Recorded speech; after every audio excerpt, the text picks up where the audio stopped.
présente la première séance de la leçon arithmétique dans Z pour les élèves du deuxième année bac sciences mathématiques. Premièrement, activité. Exercice 1. Soit A, B, alpha, bêta des entiers relatifs tels que A égale à B alpha plus bêta. Premièrement, montrer que tout diviseur commun de A et B est un diviseur de bêta. Deuxièmement, montrer que si 7 divise 4A plus 3B et 7 divise 7A plus 5B, alors 7 divise A et 7 divise B. Premièrement, je vais essayer de rappeler qu'est-ce que c'est que A divise B. A divise B, si et seulement si, il existe un entier K dans Z tel que B est égal à KA. Je rappelle aussi que si A divise B et A divise C, alors A divise toute combinaison linéaire de B et C avec des coefficients entiers relatifs, c'est-à-dire A divise UA plus V. Alors A divise UB plus VC, tel que U et V sont des éléments de Z carré.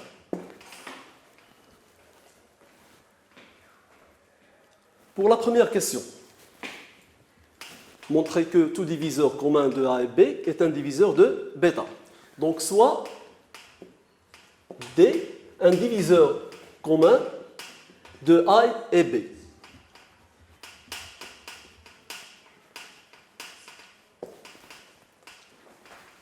Alors il existe K dans Z tel que A est égal à 4D et il existe encore un entier K' dans Z tel que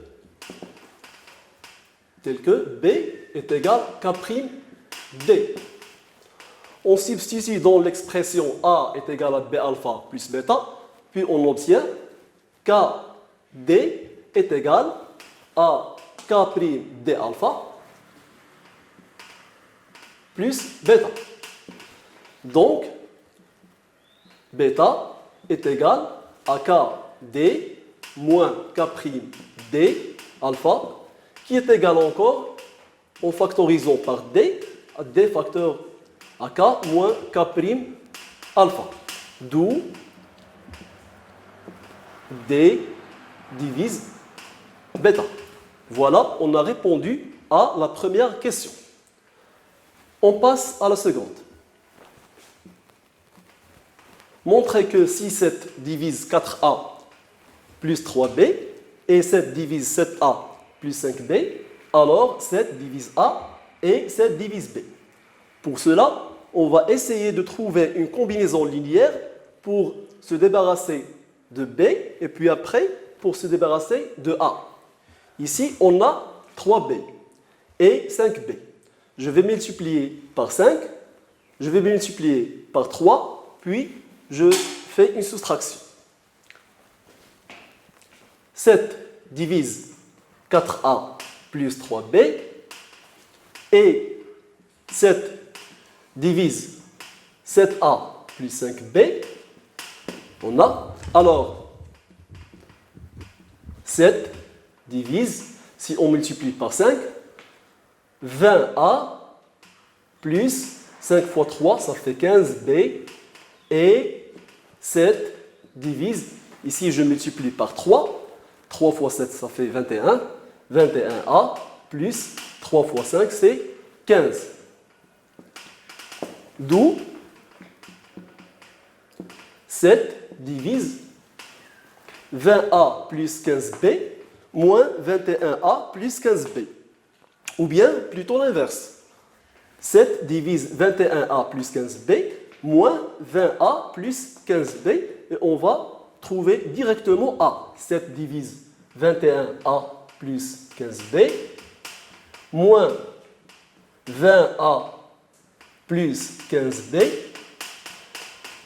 Finalement, 7 divise A.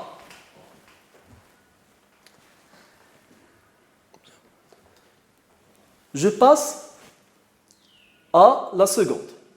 Je vais montrer que 7 divise encore B de la même façon. Activité numéro 2. Exercice 2. Premièrement, déterminer tous les entiers naturels n tels que les restes de la division euclidienne de 97 et 49 par n sont respectivement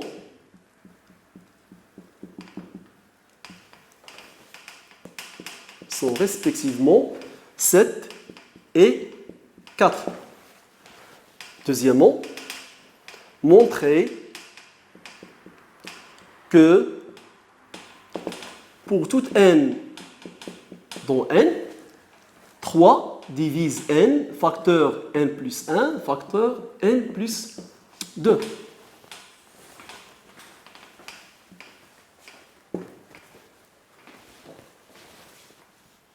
Je rappelle tout d'abord le théorème de la division euclidienne. Étant donné deux entiers A et B, avec A entier et B dont n étoile,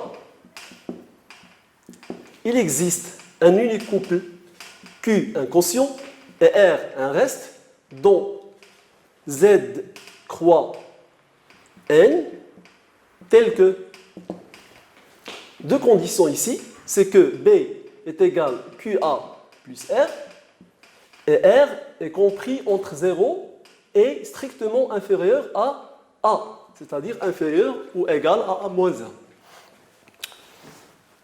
En revenant à l'exercice 1, déterminer tous les entiers naturels n tels que les restes de leur division euclidienne de 97 et 49 par n sont respectivement 7 et 4. C'est-à-dire, si on effectue la division euclidienne de 97 par n, alors il existe un quotient et le reste c'est 7. Il existe Q dont Z tel que 97 est égal à Qn plus le reste qui est ici 7. De même, il existe un entier Q' tel que 49 est égal à Q'N plus le reste, ici c'est 4. On est en train de chercher les entiers n possibles. On peut faire la différence entre les deux. On obtient 97 moins 49, ça fait 45, égale Q moins Q' facteur de n, n facteur Q moins Q', 7 moins 4, c'est 3.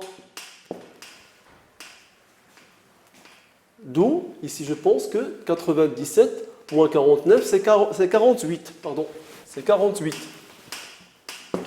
Alors, n facteur Q moins Q' égale 45. D'où n divise 45. Ici, on cherche les diviseurs de 45. Mais on doit vérifier la deuxième condition qu'on a rappelée au théorème. C'est que le reste est inférieur à A. Ici, normalement, le reste c'est 7, il est inférieur à n. De même, 4 est inférieur à n. Alors n est supérieur au sup de 7 et 4, qui est de 7. Or, 7 est inférieur à n, alors n est supérieur ou égal à 8. Je vais chercher les diviseurs de 45 qui sont supérieurs à 8. Normalement, 45, c'est 5 fois 9, c'est 9 fois 5. Les diviseurs possibles de 45 sont 1, 5, 3, 9 et 45. 1, 5, 3, 9 et 45. Ce sont les diviseurs possibles. Or, n est supérieur à 8, obligé, on va négliger le 1, le 5, notamment 3, et on va garder 9 et 45. Donc, n appartient à 9 et 45. Ce sont les possibilités. Mais on ne doit pas oublier la vérification de la division. C'est-à-dire, est-ce qu'effectivement, si on divise 97 par 9, est-ce que le reste est effectivement 7? Oui, c'est vrai. Si on divise 49 par 9, est-ce qu'on obtient le reste c'est 4? Oui, c'est vérifié encore. De même, si on divise 97 par 45, le reste c'est 7. 97, c'est 2 fois 45 plus 7. De même, 97 divisé, ou plutôt 49 divisé par 45, on obtient 49 égale à 1 fois 45 plus 4. Donc, c'est bien vérifié. D'où les possibilités sont 9 et 45.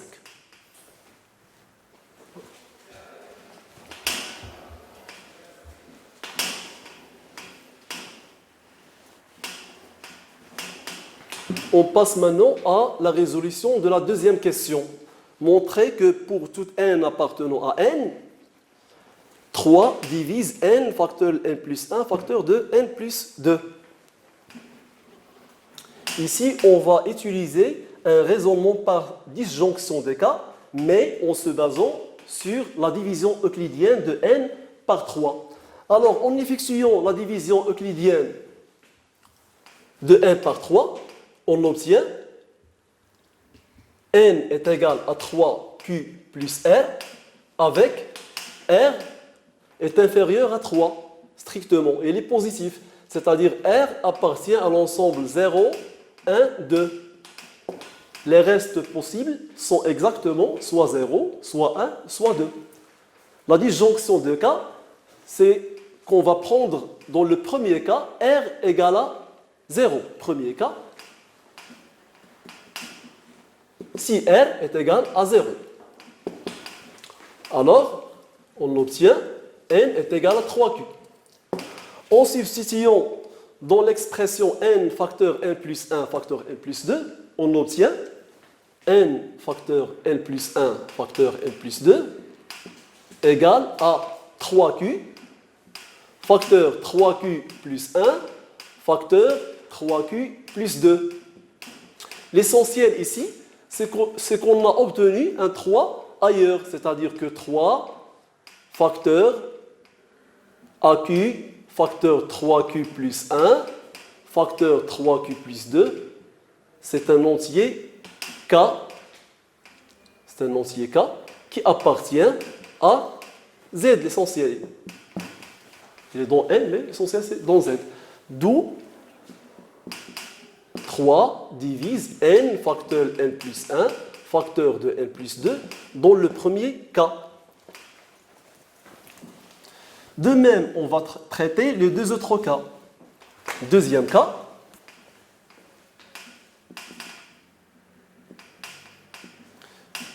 R est égal à 1. Et dans ce cas, on a n est égal à 3q plus r plus 1 ici. Donc, n facteur n plus 1 facteur n plus 2 est égal à 3q plus 1 facteur 3q plus 1 plus 1, c'est 3q plus 2, facteur 3q plus 1 plus 2, c'est 3q plus 3. On va factoriser dans ce terme par 3. On obtient 3 facteur 3q plus 1, facteur 3q plus 2, facteur à quoi? Facteur AQ plus 1. Et c'est notre cas qu'on cherche, on obtient alors que 3 divise n facteur n plus 1 facteur n plus 2 également. D'où 3 divise n facteur n plus 1 facteur n plus 2. Il nous reste un troisième cas pour achever la démonstration ou bien la résolution de l'exercice. Troisième cas, c'est le cas où R est égal à 2. Dans ce cas, on a n est égal à 3q plus le 2. De même, on obtient n facteur n plus 1 facteur n plus 2 est égal en substitution 3q plus 2 facteur 3q plus 2 plus 1, c'est 3q plus 3. Et ça marche ici, en factorisant par 3, mais on va continuer.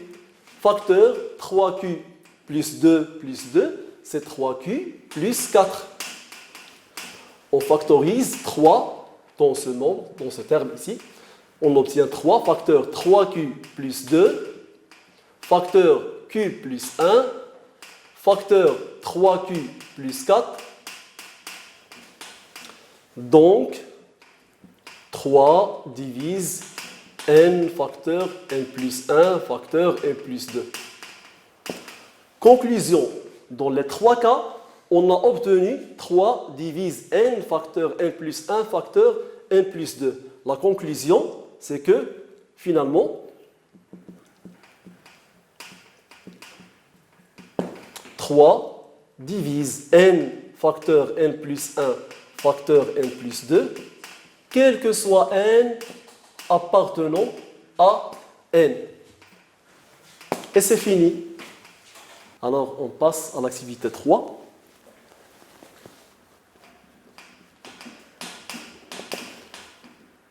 Qui concerne la congruence modulo. La congruence modulo. 1. Premièrement, montrer que pour toute n appartenant à n, 3 à la puissance 3n congrue à 1 modulo 13. Deuxièmement, montrer que pour toute n appartenant à n, 7 divise ou bien 9 divise 7 à la puissance 3n moins 1. Troisièmement, déterminer le nombre des unités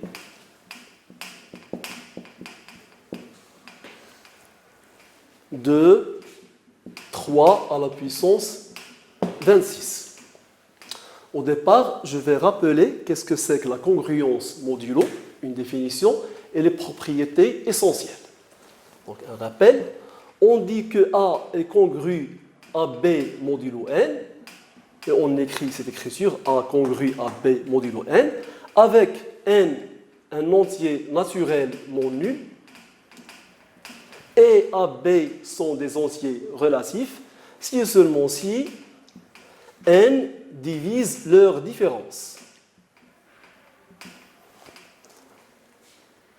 Les propriétés essentielles de la congruence sont A est congru à A modulo n pour toute A. A congru à B modulo n, c'est équivalent à B est congru à A modulo n, c'est la symétrie. Et la propriété de transitivité, si A est congru à B modulo n et B est congru à C modulo n, alors A est congru à C modulo n.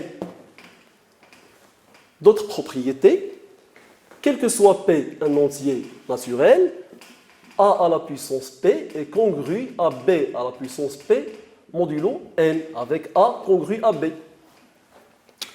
Les propriétés de la compatibilité de la congruence avec l'addition et la multiplication. Si A est congru à B, C congru à D, modulo N, alors la somme A plus C est congrue à B plus D, modulo N. A plus B, c'est congru, ou bien A plus C, pardon, est congru à B plus D, modulo N. Et encore, A fois C est congru à B fois D, modulo N. Ce sont les propriétés essentielles concernant la congruence. Maintenant, on passe à la résolution. Premièrement, montrer que pour toute n appartenant à n, 3 à la puissance n, à la puissance 3n est congru à 1 modulo 13. 3 au carré, c'est 9. 3 à la puissance 3, c'est 9 fois 3, c'est 27. 27 est congru à 1 modulo 13. Pourquoi? Parce que 13 divise leur différence. 13 divise 27 moins 1. 27 moins 1, c'est 26, et divisible par 13. Alors, 27 congru à 1 modulo 13. Donc, en revenant à 3 à la puissance 3n, 3 à la puissance 3n est congru à 3 à la puissance 3, le tout à la puissance n, modulo 13. 3 à la puissance 3, c'est 27 qui est congru à 1, par transitivité, c'est 1 à la puissance n modulo 13. Et 1 à la puissance n, c'est 1. D'où le résultat. On passe à la deuxième question. Montrer que pour toute n appartenant à n, 9 divise 7 à la puissance 3n moins 1. On va résoudre cette question en utilisant le même principe, la congruence. On va calculer 7 à la puissance 3 et on va voir si elle est congrue à un nombre modulo 9, puis on va comparer avec 1. Déjà, on a 7 au carré, c'est 49. 7 à la puissance 3, c'est 49 fois 7. 7 fois 9, ça fait 63. 7 fois 4, c'est 28, plus 6, c'est 34. Donc ça fait 343. 343. Quel est le reste de la division de 343 par 9? Est-ce que 343 est un multiple de 9? On va sommer les chiffres. 3 plus 4 plus 3. On obtient 3 plus 4, ça fait 7. 7 plus 3, c'est 10. Ce n'est pas un multiple de 9. Mais on peut remarquer que c'est 342 plus 1. La somme des nombres 3 plus 4 plus 2, c'est exactement 9. C'est un multiple de 9. C'est-à-dire que c'est un 9K plus 1. Avec le 1, elle est inférieure à 9 et positive. C'est une division euclidienne de 7 à la puissance 3 par 9. Ici, on a effectué une division de telle manière, on n'a pas de calculatrice. Alors, 7 à la puissance 3 congrue à 1 modulo 9. 7 à la puissance 3, donc 7 à la puissance 3 est congru à 1 modulo 9. Parce que 7 à la puissance 3 moins 1 est divisible par 9. On continue ici.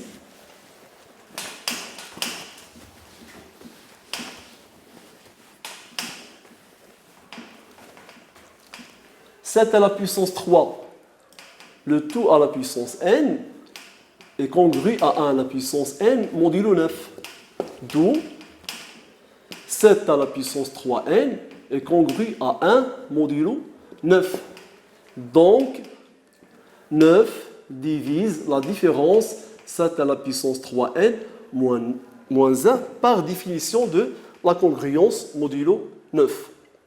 D'où le résultat. Bien. On passe à la question suivante.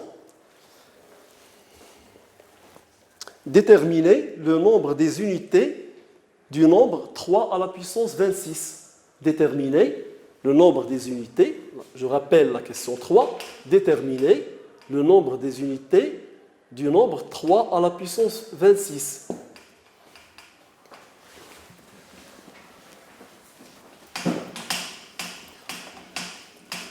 Je rappelle ici que le reste de la division euclidienne de n'importe quel nombre par 10 est exactement son nombre des unités.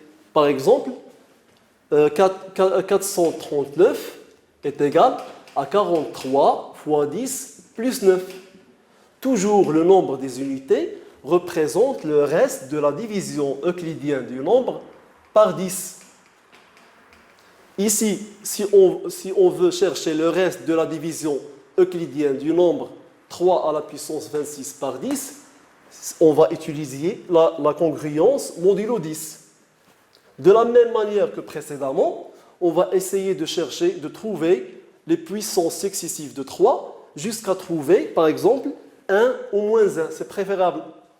On a 3 au carré, c'est 9. 9, c'est exactement moins 1 modulo 10. Pourquoi? Parce que leur différence est divisible par 10. Parce que 10 divise 9 moins 1. 9 moins 1, c'est 10. C'est divisible par 10. Donc, 9 est congru à moins 1 modulo 10. Pour trouver 26 à partir de 2, on peut multiplier par 13. Du coup, 3 à la puissance 26, c'est exactement 3 au carré, le tout à la puissance 13, c'est modulo 10, si on veut. C'est 3 à la puissance 2, c'est 9. 9, c'est moins 1. Par transitivité, c'est moins 1 à la puissance 13, modulo 10. Avec le 13 qui est impair ici, moins 1 à la puissance 13, c'est moins 1 modulo 10. Mais on cherche le reste de la division euclidienne de 3 à la puissance 26 par 10. Moins 1 ne représente pas un reste. Pourquoi? Parce que le reste doit être compris exactement entre 0 et 9. Ici, on divise par 10. Quel est l'entier compris entre 0 et 10, strictement dit? Qui est l'entier qui est congru à moins 1 modulo 10. On remarque ici que 9 est congru à moins 1 modulo 10. Parce que, comme on a dit précédemment, 9 moins moins 1, c'est un multiple de 10. Donc, or, moins 1 est congru à 9 modulo 10. Pourquoi? Parce que leur différence est divisible par 10. Donc, 3 à la puissance 26 est congru à 9 modulo 10. D'où 9 représente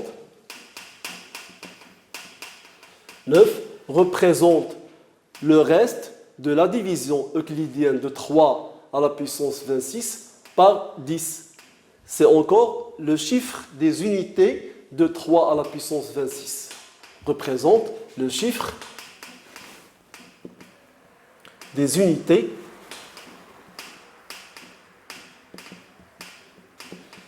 de 3 à la puissance 26. Ainsi, on a achevé la résolution de l'exercice. Merci pour votre attention et aux séances prochaines, Inch'Allah.